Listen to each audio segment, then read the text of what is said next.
Blessed John Paul II, the Pope of the Divine Mercy. This is the title of this talk. But beforehand, I would like to refer to his devotion to our Blessed Mother, about which I was talking this morning. And in one of his books, he was referring to this devotion to the Blessed Mother, and he was also applying to a special attitude towards women. And she said such things.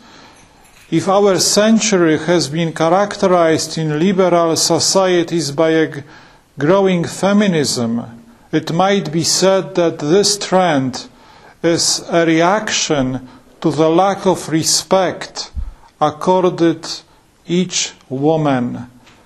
Everything that I have written on this theme in Mulieris Dignitatem, I have felt since I was very young, and in a certain sense from my infancy. Perhaps I was so influenced by the climate of the time in which I was brought up. It was a time of great respect and consideration for women, especially for women who were mothers. And he continued, I think that a certain contemporary feminism finds its roots in the absence of true respect for a woman. Revealed truth teaches us something different. So he finished, and for this purpose we must return to the figure of Mary, Mary herself and the devotion to Mary, when lived out in all its fullness, become a powerful and creative inspiration. So the real devotion to our Blessed Mother help us to have a great respect for every woman.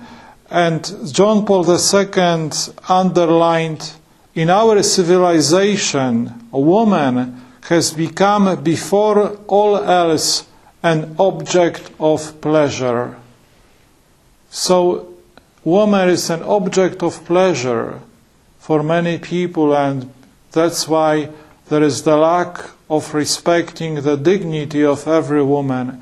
But when we have a great devotion, real devotion to our Blessed Mother, it helps us to understand who women are, how precious they are in the eyes of God.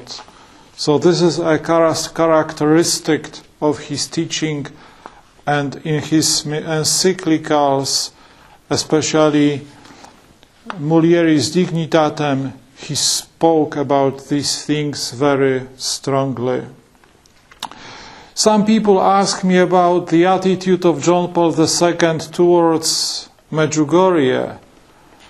I would say that he hasn't ever said anything about the apparitions in Medjugorje, but he had a certain point of view at what was going on in Medjugorje. And probably you know this book, which was written by the postulator of his case, Father Sławomir Oder. He was a Polish priest, and he was preparing everything for the Holy Father before the recognition of the miracles and the heroic virtues of hope, faith, and love in the life of John Paul II. So what can we find out in the book of his postulator? Although John Paul II never referred to Medjugorje officially, he did not hide his private opinion about Virgin Mary, and he said to one of the fathers, Father Murillo Sebastiano Ramos Krieger of Brazil, who was going to Medjugorje for the third time, John Paul II said to him, Medjugorje is a spiritual center of the world. And in 1987, he said to one of the visionaries, Mirjana Dragicevic, if I hadn't been the Pope, I would have been in Medjugorje to confess people. If I hadn't been the Pope, I would have been to Medjugorje to confess people. And one of the American bishops, Michael David Pfeiffer, visited the Holy Father, and the Holy Father said to him, if one says that there is nothing going on in Medjugorje, they deny true and prayerful testimony of thousands of people. They deny true and prayerful testimony of thousands of people. It was said in 1988. And also John Paul II had friends in Krakow, Zofia and Marek Skwarnicki. And after the death of John Paul II, they handed over letters from him in which he referred to Medjugorje. And in the letter dated on May 28, 1992, the Pope wrote to them, now each day we return to Medjugorje in prayers. And on the Christmas postcard, he wrote, thank you, Zofia, for everything which is connected with Medjugorje.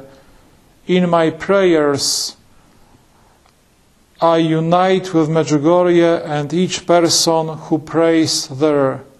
Today we better understand the call to pray. So everything what I have said already was taken from the book written by the postulator Father Sławomir Oder. And the title of this book, it was published in Polish, in Italian, maybe in English as well. The title was Perché è santo? Il vero Giovanni Paolo racconto dal postulator della Casa di Beatificazione. But now I would like to talk to you about John Paul II as the Pope of the Divine Mercy. We have already said the Divine Mercy chaplet, and we can call John Paul II the Pope of the Divine Mercy, and his pontificate can be called the Great Mercy Pontificate.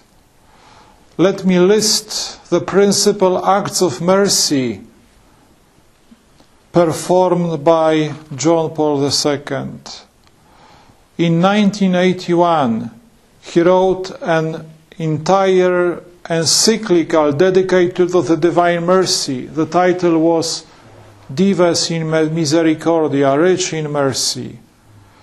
In 1993, he beatified Saint Faustina, and he said in his homily in Rome, her mission continues and is yielding astonishing fruit. It is truly marvelous how her devotion to the merciful Jesus is spreading in our contemporary world and gaining so many human hearts. So he used the words, it is truly marvelous. These words are very strong. Truly marvelous. So even for the Holy Father it was marvelous what was going on with the devotion to the Divine Mercy. And also he used the expression astonishing fruit. And it is really marvelous because, it came from Poland, very small country, from the heart of this very simple nun, Sister Faustina Kowalska. But wherever you go in the world, nearly everywhere you can see the images of the Divine Mercy. So it is really God's will that this devotion should be spread over. And sometimes it has been brought to many countries by the lay people. So I can say that we as the priests are a little bit behind it. So we have to speed up a little bit. And the Pope recognized the importance of this devotion. Next, in 1997, he visited the tomb of Blessed Faustina in Kraków in Łagiewniki, and he said, "There is nothing that man needs more than the divine mercy. From here went out the message of mercy that Christ himself chose to pass on to our generation through Blessed Faustina." And 3 years later, in the Jubilee year, he canonized Blessed Faustina, so she became Saint Faustina. And he called her the saint for the 3rd millennium. And at the same time, he established the Feast of the Divine Mercy, the Divine Mercy Sunday. You can imagine that people who knew the diary, they were waiting for the Divine Mercy Sunday feast for many years. So I know some sisters, and when they heard during the homily of John Paul II at the Jubilee year that this Sunday would be called the Divine Mercy Sunday, the Feast of Mercy, they burst into tears. It was so moving, because it met their expectations. And they have been praying for it for many years. And in the year 2002, he came to Poland. He dedicated the new shrine of the Divine Mercy. And at the same time, out of the blue, he consecrated the whole world to the Divine Mercy. You know, so when he was giving his homily, it was very moving, but it was just an ordinary homily. But at the end he said, "And now I want to entrust the whole world to the Divine Mercy." And people stood up. They started clapping. One of our priests were inside. And he said it was something tremendous. We were speechless. We couldn't describe our feelings. But it was something unexpected and great. So he put the whole world into the heart of the Divine Mercy, entrustment. And he said, "I do so with a burning desire that the message of God's merciful love proclaimed here through Saint Faustina may be made known to all the peoples of the earth and fill their hearts with hope."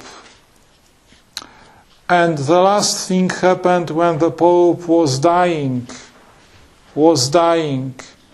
As you know, he died on Saturday before the Divine Mercy Sunday, on the eve of that day. As the Pope Benedict XVI said, he died in the arms of Divine Mercy. And in the evening of this day he was able to receive the Holy Communion. So Cardinal Dziwisz said the Holy Mass at his bedside, and they gave the Holy Father the Holy Communion. It was just a drop of the precious blood. This is what he was able to receive. And another thing happened this year, because he was beatified on the Divine Mercy Sunday. So you can see that it was really a great pontificate, and the pontificate of the Divine Mercy. And John Paul II preached about God's mercy. He made so many pilgrimages because everywhere he wanted to talk about God's love. He wanted people to be attracted to the merciful heart of Jesus, and faith comes from hearing. That's why he was giving so many talks, homilies about God's love. He wanted people to approach Jesus, to receive his forgiveness, to experience his mercy. And as you know, John Paul II was born in Poland, and because of it, he was very interested in the life of many Polish saints. And we can say that he met Saint Faustina when he was a worker, and he worked in the Solvay factory near the monastery of Łagiewniki. And in one of his books, he described his young years by using such words. He wrote, "During the Second World War, I worked as a laborer in the Solvay factory near the monastery of Łagiewniki. I often visited the grave of Sister Faustina, who at that time was not yet beatified. Everything about her was extraordinary, impossible to foresee in such a simple girl. How could I have imagined that one day I would beatify her and canonize her? How could have I imagined?"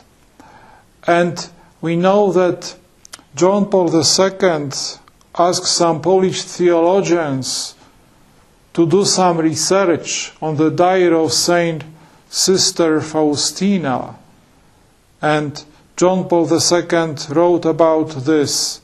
"When I became Archbishop of Krakow, I asked Father Ignacy Różycki, the professor, to examine her writings.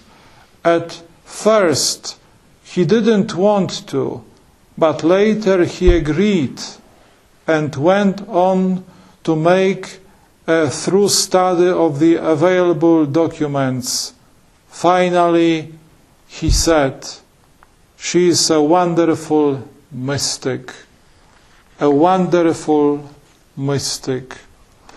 So, because of John Paul II, we have the Divine Mercy devotion, we have Saint Faustina, we can say the chaplet, and we get benefit of the feast of the Divine Mercy.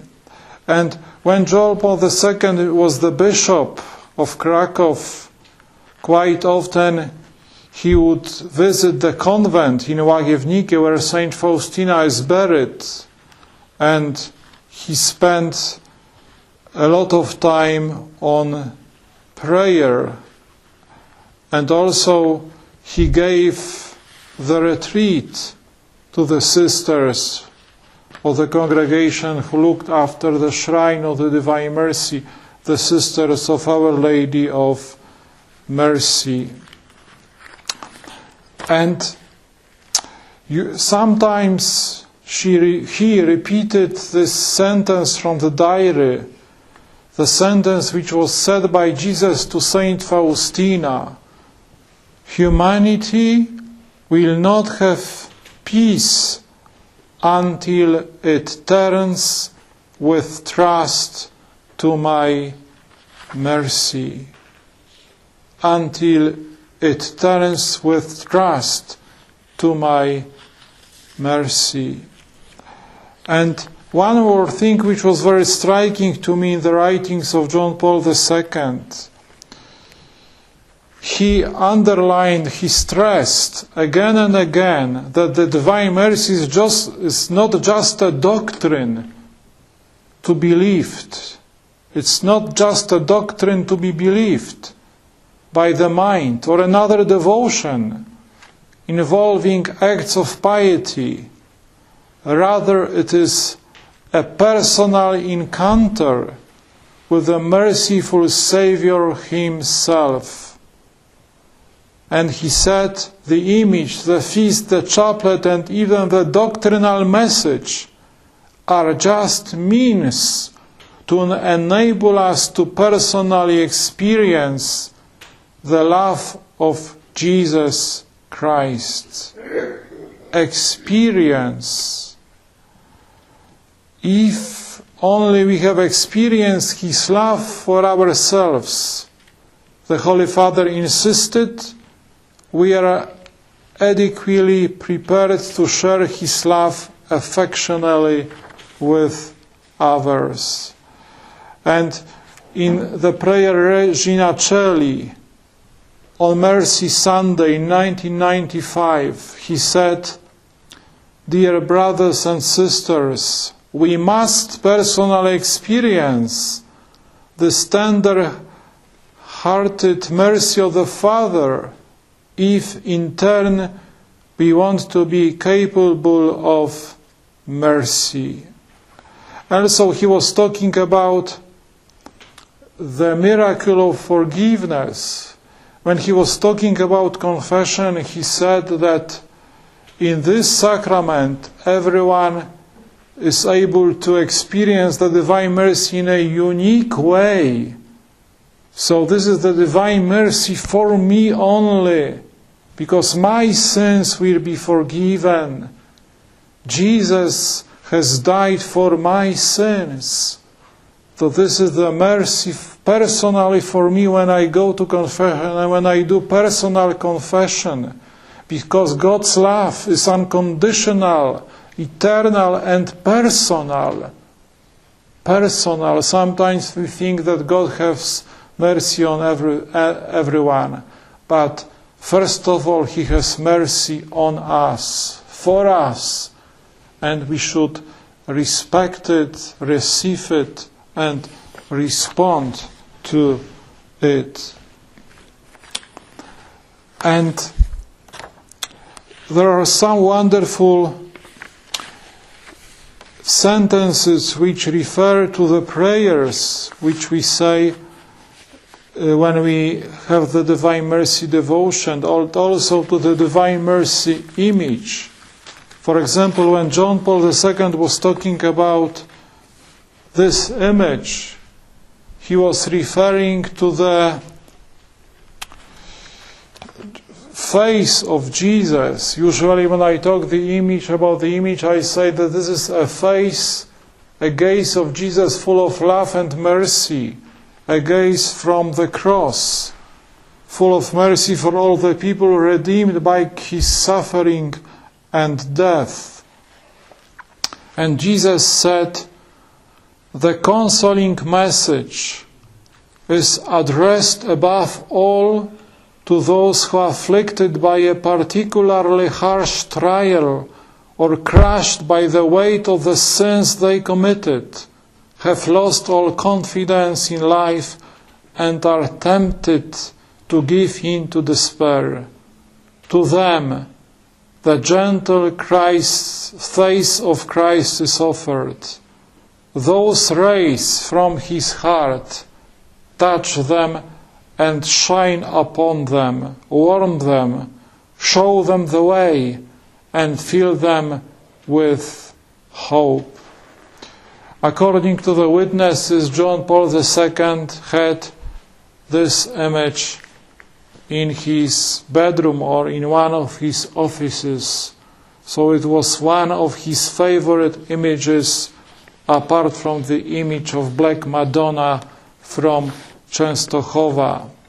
And also John Paul II was referring to these words, Jesus, I trust in you. And he said, how many souls have been consoled by this short act of abandonment? Jesus, I trust in you. And he said, it disperses the thickest clouds and fill man's heart with peace and love. Jesus, I trust in you. This is the magic prayer. This is what I usually say to the children. If you don't believe, try. Say, Jesus, I trust in you, not only once a day. Say it 100 times a day, in your heart, when you get up, when you go on a corridor, when you start your lectures, when you work, when you are in the bathroom, where you have your lunch. Jesus, I trust in you. Jesus, I trust in you. It is really a very magic prayer. I would say magic from the spiritual point of view, because Jesus said to Saint Faustina, right at the bottom of this image, Jesus, I trust in you. So this sentence was dictated by our Lord to Saint Faustina herself. And maybe one more thing about the mercy of God in the life of John Paul II. He was the Pope of the Divine Mercy because he was so loving and merciful. He grasped, he captured so many hearts, not only because of his powerful words, but above all because of his mercy. So he was an instrument in spreading the Divine Mercy message. And in his encyclical, Dives in Misericordia, he wrote, Jesus Christ taught that man not only receives and experiences the mercy of God, but that he is also called to practice mercy toward others. And John Paul II practiced the acts of mercy very naturally, all the time, 24 hours a day. Usually when I talk about the Divine Mercy, I say about ABC of the Divine Mercy. Ask for mercy, be merciful, see completely, trust in the Divine Mercy. So Blessed John Paul II asked for mercy. Yes, he did. He was praying for the mercy of God for the whole world. And also he was asking the other people for mercy.